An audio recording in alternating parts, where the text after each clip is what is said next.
son comestibles, sí, o sea, es muy bueno la presencia de hongos, eso se llaman macromicetos. Hay micromicetos y macromicetos. Entonces los macromicetos son hongos grandes como los que normalmente estamos acostumbrados a ver, y los micromicetos ya son hongos más, pues como su nombre lo indica, son hongos microscópicos. Incluso pues dentro del estudio de los micromicetos a veces se incluyen también los mohos, por ejemplo, son hongos pequeños. Sistemas porque permiten ayudan a descomponer la materia y permiten que los nutrientes digamos se reciclen. ¿Ya que el señor fue muerto? Entonces, ¿ustedes de qué creen que cuál es el principal elemento químico que está conformando ese tronco? El agua. No. El agua no es un elemento químico. Elemento de la tabla periódica. Qué hueá. Hierro. El carbono. Casi todos nosotros y toda la materia viva está hecha de carbono. El carbono es un elemento muy abundante. Sin embargo, a medida que ese árbol fue creciendo, entonces él tuvo que ir tomando esos elementos del suelo y los fue metiendo dentro de su organismo, ¿cierto? O sea, nosotros también crecemos y no es gratis. O sea, todo lo que hemos crecido hasta ahora, hasta a la edad que tenemos actualmente, ha sido producto de toda la alimentación de toda nuestra vida, ¿cierto? Entonces, pero cuando nosotros morimos, todos esos elementos tienen que regresar al suelo y tienen que servir a otros organismos, ¿cierto? Pero entonces, ¿cómo regresan? A veces el carbono, la madera es muy dura y no se degrada tan fácil. El carbono ahí está muy digamos, fuerte, en forma de lignina, por ejemplo, en forma de celulosa. Pero los hongos segregan enzimas que van degradando eso y lo van aprovechando, y aparte pues permiten que también otros organismos lo aprovechen. Entonces, por ejemplo, vamos a ver, levanto acá, miren. Si uno levanta el suelo, ¿sí ven? Como mierda. Miren eso blanco. Esto es un hongo. ¿Ustedes han visto las sombrillitas? Sí. Bueno, la sombrillita no es como tal el individuo. En realidad la sombrillita solamente es como decir la flor del hongo, porque en realidad los hongos son así, todos los hongos. Van formando un cuerpo, como lo ven ustedes ahí blanco, y luego después uno tal vez ve que salen sombrillitas, pero pueden que todas esas sombrillitas sean del mismo hongo. Incluso hay hongos que pueden extenderse kilómetros entre la hojarasca, entre el suelo, y salen sombrillas. Y uno dice, es que es un hongo, eso es otro. No, es el mismo que se extiende, y realmente las sombrillitas son como las flores, pero en realidad es la forma en la que se reproducen, ahí donde tienen las esporas. Como las ramas, ¿sí? ¿Listo? Entonces quería mostrarles eso porque pues a mí los hongos me parecen bastante interesantes.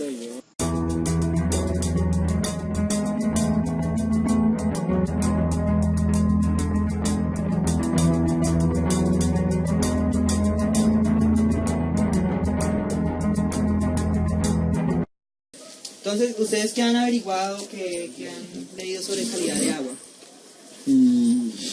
Nada. Bueno, poco.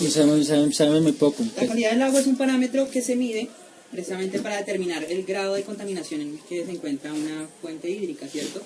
Y para eso se usan diferentes metodologías. Ahí se miden parámetros físico-químicos. Por ejemplo, hay uno de esos parámetros, es los sólidos disueltos en el agua. Entonces, ¿qué son sólidos suspendidos?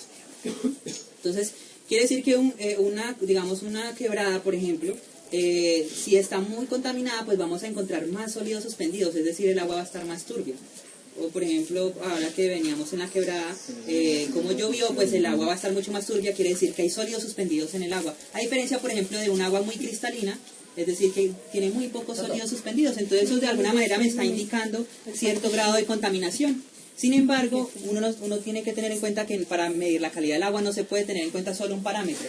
Hay que medir diferentes parámetros porque puede, por ejemplo, si usted va hacia el páramo, el agua es suspendida, pues va a encontrar muchos sólidos suspendidos, pero uno no puede decir, no, es que el agua está contaminada.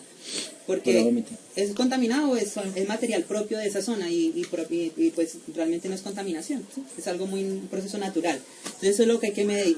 Para medir calidad del agua también se tienen en cuenta, por ejemplo, la fauna, o sobre todo los macroinvertebrados acuáticos. Recuerden que yo les mostré el bichito, ¿lo vieron? ¿Quiénes vieron el bichito que les mostré? Sí. Que tenía en la mano. Sí. Que saqué de una piedrita, una piedra y bueno, en el agua hay muchos insectos, insectos y otros tipos de animales, pero estos organismos, ellos de acuerdo, digamos, al grado de contaminación del agua y al tipo de ecosistema, así mismo vamos a encontrar ciertas especies.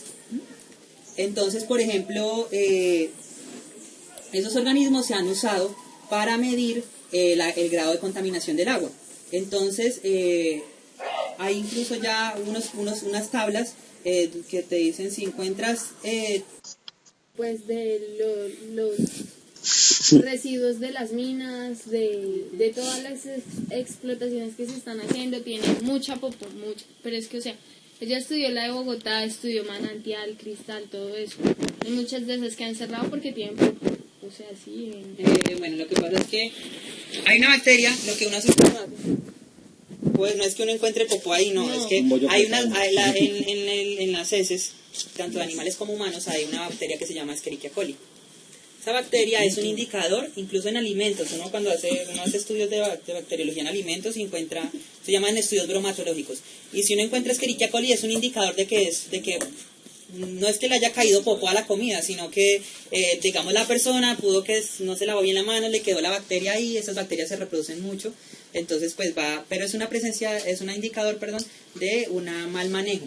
Lo mismo pasa en el agua, uno toma muestras de agua y si hace un análisis puede que encuentre va a encontrar Escherichia coli. Pero entonces lo que se tiene en cuenta son ciertos niveles. Por ejemplo, hay unos niveles permitidos, incluso en alimentos, porque es muy fácil que algo esté contaminado con Escherichia coli. Es probable que si yo les tomo una muestra a ustedes de sus manos en ese momento, es probable que encuentre Escherichia coli. Pero entonces hay unos niveles permitidos. Cuando ya son muy altos, quiere decir que...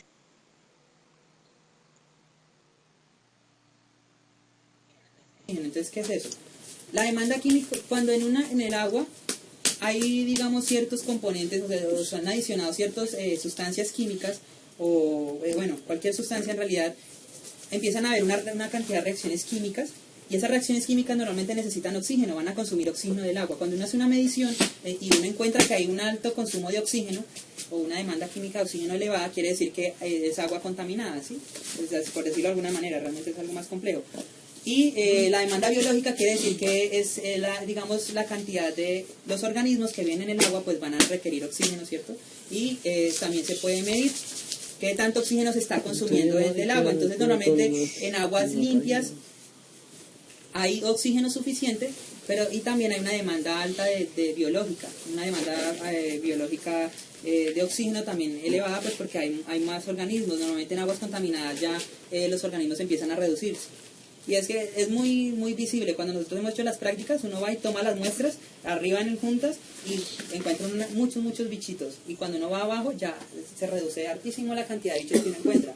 Entonces es algo que se puede notar así a simple vista, cómo se va impactando la cuenca. ¿Es bueno encontrar bichitos?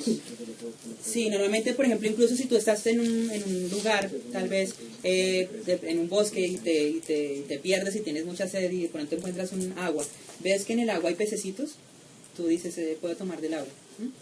Pues es una forma, ¿no? No es tan exacto, pues porque es algo es subjetivo, porque incluso hay peces que pueden ser de agua contaminada, pero normalmente en un bosque o en un lugar tú ves aguas con suficientes peces porque el agua pues es limpia, ¿sí?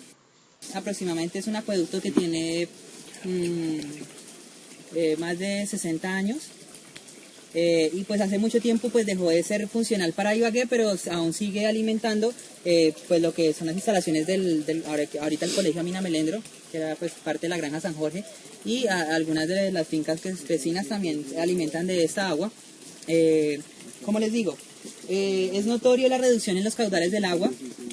No pasamos por el lugar en medio del bosque. Antiguamente había una presa, ya está totalmente cubierta, y había una salida de agua bastante grande, como este diámetro, que era lo que salía de agua en esa época. Actualmente lo que sale es esto, pero aún así se mantiene un poco. Es un acueducto muy rudimentario, pues de la época. Incluso miren que el tanque está hecho en ladrillo, de por sí los ladrillos tienden a deteriorarse mucho, entonces actualmente los tanques no se hacen con ladrillo. ¿En concreto? Normalmente son hechos en concreto, o a veces plástico, usan plástico, hay otras que llaman membrana geo, se me olvidó el nombre, es como un polímero especial que están usando también ahora para hacer tanques de reserva. Entonces básicamente es eso, que vean cómo pues ha ido modificando, ¿no? Cómo un acueducto de ese tamaño alimentaba a la ciudad, y cómo ahorita pues incluso ya están pensando hacer acueducto del río Coello, porque ya el Convaima no da abasto, ¿cierto? A medida que vamos creciendo pues se van presentando nuevos retos con respecto a ciertas necesidades nuevas.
no es de recursos, no es económica.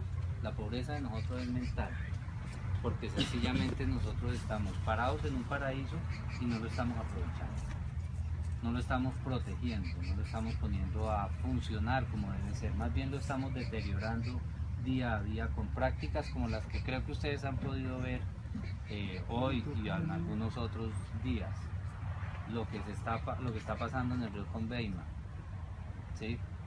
La contaminación tan impresionante que hay en todos los sentidos.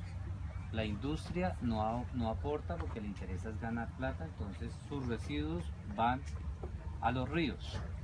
El municipio y nosotros mismos, todo va a parar al río, ¿sí? Y cada vez deforestamos más. Entonces, si hacemos un ejercicio de ir hacia el Nevado o hacia las cuencas de las quebradas, irónicamente por cultivar tumban árboles y no hacen una agricultura orgánica, sino una agricultura netamente convencional. En algún momento la llamaron agricultura verde o agricultura de NPK. NPK es nitrógeno, fósforo y potasio. No una agricultura pensando en el suelo, no una agricultura pensando en los árboles o pensando en la biodiversidad que puede haber ahí. ¿Ustedes saben qué problema tienen los apicultores hoy en día? ¿Qué es un apicultor? ¿Saben qué es un apicultor? Los de las abejas. ¿Y los de las abejas, de qué viven las abejas? De las flores. ¿Y si no hay flores? Entonces, ¿para dónde cogen ellas?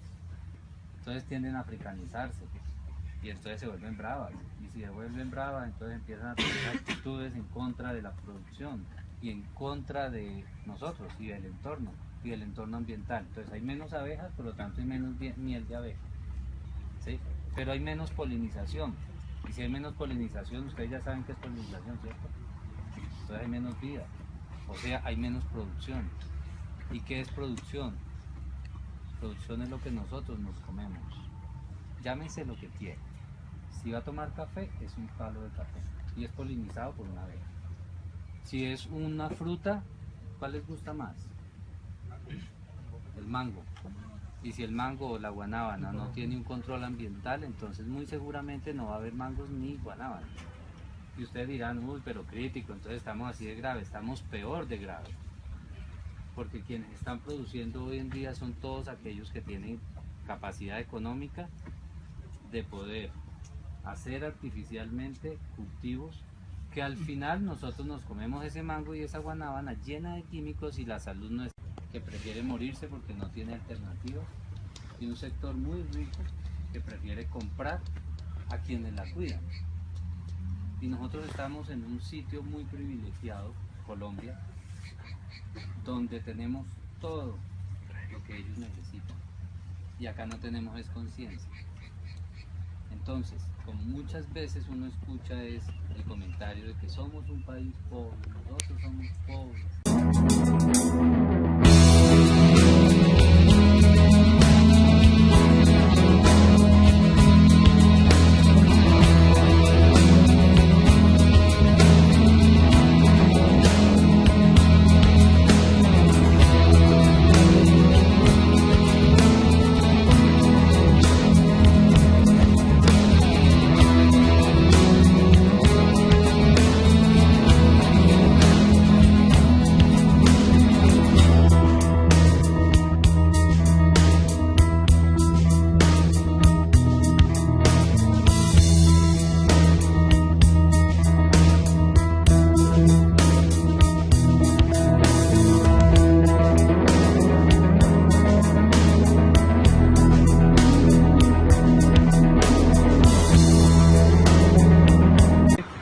Pero si ustedes lo huelen, huélale, sin miedo, no te huele a nada.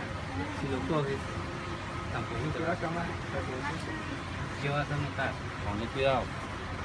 Mira, si notan esa coloración gris alrededor, eso es una gran cantidad de microorganismos, como por ejemplo penicillium. ¿Sabes cuál es el penicillium? De dónde viene la penicilina. ¿Sabes qué es la penicilina? Es un antibiótico fuerte. Entonces ese penicillium llega acá y empieza a evitar que existan bacterias que hagan de ese popó algo malo. Entonces le quita la acidez, le empieza a sacar elementos, ¿sí? Y lo que queda es una biomasa. Esa biomasa es lo que llamamos materia orgánica. Los elementos es que esto nos da muchísimos magnesio, manganeso, cobre, zinc, ¿sí? Un poquito de nitrógeno, ¿sí? ¿Y tú qué Y haces algo con de eso? fósforo. ¿Lo Esto, deshaces o no, los microorganismos son los que se encargan de hacer esto.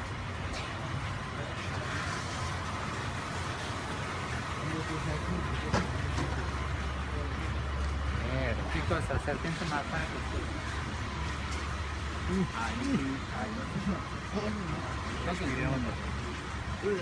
ya les explico por qué. Mire, por favor, toquen esto un momentico, ¿vale? Y si quiere, huélanlo también. qué? No huele a feo. Oh, está caliente. ¿Sí? No, aquí huele a feo. ¿Listo? ¿Y por qué está caliente? No sé, recién salido de la fuente. Recién salido de la fuente desde el ramo. Dos tipos de producto, ¿sí? Este es gaicachi molido, ¿sí? Y este es granulado. Aquí lo único que cambia es la industrialización. Entonces metemos esto en un equipo para que salga así. Y este en esos otros equipos, un proceso más grande de secado para que quede granulado. ¿Listo? Ese olor que tienes es un olor amoniacal por un poco de nitrógeno amoniacal que está saliendo. Esto es una mezcla para un cliente. Se llama Cosmoagro. Es un productor químico. Es una fábrica de químicos. Pero hoy en día quiere vender un producto químico con orgánico. Nosotros le estamos haciendo el trabajo. Entonces el producto final de él va a ser este. ¿Sí? Entonces ahí sientes un olor muy fuerte. ¿Sí? Eso se llama amonio. Si ustedes se dan cuenta, allá huele este. Ahí puedes notar la diferencia. Huele ese tranquilo. No huele cafecito, pero sí huele. Exacto, esto huele a amonio. ¿Por qué amonio? Porque trajeron un sulfato de amonio. Esto es un poco de nitrógeno, ¿sí? Entonces lo que hacemos es mezclarlo y si se dan cuenta que va cogiendo una humedad, lo que hace la materia orgánica es absorber ese amonio, retenerlo y luego se lo va dando lentamente a la planta. Entonces dura verde más tiempo con menos nitrógeno. Comercialmente es más rentable. Pero es malo. Sí. Es menos malo. Es menos malo. Al menos sin querer queriendo ya están metiendo un 80% de materia orgánica, que eso es un logro importante, ¿sí? Que ya el químico quiera, bueno, de mi químico voy a dejar un 90, un 80, un 70% que sea materia orgánica. Ya eso es algo importante. Pero llevamos 15 años para que ellos logren tomar esta decisión. ¿Sí? Así es. ¿Listo? Listo. Hasta ahí fue. Sedimentos de construcción, en donde se ve supuestamente avance, todo lo que se hizo queda en los ríos. La pregunta es, ¿acaso no tomamos de esa agua? Gente que alguna vez quiso hacer un viaje y no lo hizo. Desechos de comidas, o sea, todo lo que la civilización hizo ser avanzada termina acá. Si habláramos de reutilización, como lo hacen en las potencias, aquí no conocemos esa palabra, porque sencillamente lo que hacemos es comprar, utilizar y botar y volver a comprar. Por eso es que todo lo que nos venden es desechable y aquí no fabricamos nada. Si tuviéramos una economía industrializada en la cual pudiéramos fabricar y reutilizar, el río no estaría así. Es importante que ustedes entiendan, los jóvenes, ya, los que están allá. Ellos no entienden qué están haciendo, están tomando las muestras, pero no están viendo el contexto de lo que esto significa. Es el principal río de la ciudad. ¿Qué río es principal este? afluente. El principal afluente lleno de contaminantes industriales. Ya hizo todo el recorrido, estamos a las afueras de la ciudad y así termina. Menos mal que no es así al comienzo, pero la pregunta es, ¿qué están tomando los demás abajo? Tenemos que aprender a cambiar nuestros malos hábitos de producción. Tenemos que volvernos personas más conscientes en cuanto a la cultura ambiental. Tenemos que aprender a reutilizar, a cuidar, a poner en las piedras. Tenemos que hacer un llamado a nuestras familias, a nuestros vecinos, porque estamos aquí 10, 12 y el resto hay que mostrarles el material, hay que contarles lo que estamos aprendiendo. Todo eso que hay, llantas, mire eso. Ahora, si graban, no hay vida. Solamente Exacto. hay mosquitos. Por ahí pisé esta cosita y se vieron arañas. ayer ustedes en el Jardín Botánico vieron algo de cuáles son los símbolos de que un ecosistema es saludable. ¿Cuáles son? Unas larvas. Larvas, ¿qué más? Se encuentran debajo de las piedras y depende de los diafragmas que tengan en la piel, se puede saber qué tanto contaminado está el agua. ¡Rápido! ¡Vamos a pasar! Bueno, y la pregunta, ¿ustedes ven acá peces? No, no hay vida.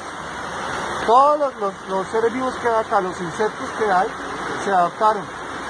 Y si seguimos así, nosotros con esta contaminación vamos a terminar adaptándonos a esto también. Nos va a tocar vivir con tapaboca o vamos a perder el sentido del olfato para poder estar acordes al entorno. Esto que pasa es triste, tuvimos que bajar hasta...